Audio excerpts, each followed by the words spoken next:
ভাই শুধু বাড়িতে ঢুকে হেলমেটটা রেখেছে, হাত পাটা ধুয়েছে, ভাগ্নিকে এখনও কোলেও নেয়নি, তার মধ্যেও চেয়ার রেডি করতে বসে গেছে, বলছে না ওকে বসাবো আমি।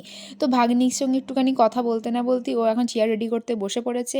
আর দেখো চেয়ারটা রেডি করা কিন্তু খুবই ইজি ব্যাপার। আর ভাই বলেই কিন্তু এটা সম্ভব। দেখো এতটা জার্নি করে এসে বোলপুর থেকে সকালে এসছে, তার মধ্যে বিকালে আবার ভাগ্নির সঙ্গে দেখা করতে এসছে। আর ওর কিন্তু এনার্জি একটুও কম নয়। আর এই দেখো ও এখন বাবার সঙ্গে কোলে বসে বসে আদর খাচ্ছে, আর ও ভাবছে এটা কী জিনিস রে বাবা। তো ভাই কিন্তু খুব সুন্দরভাবে জিনিসটাকে দেখো এটাকে সেট করছে।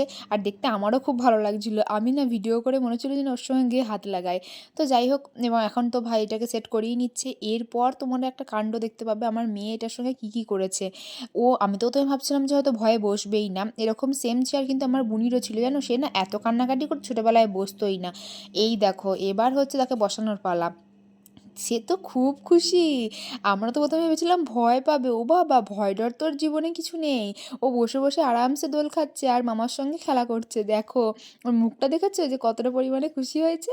আর আবার নিজে নিজেই দোল খাচ্ছে। ওকে দোলাতেও হচ্ছে না। মানে এটা দেখে সত্যি বলছি আমাদের এত ভালো লাগছিল যে তোমাদের কি বলবো। তো চলো নেক্সট পার্টে দেখাচ্ছি। ও একটা কিন্তু কাণ্ড করেছে চেয়ারে বসে।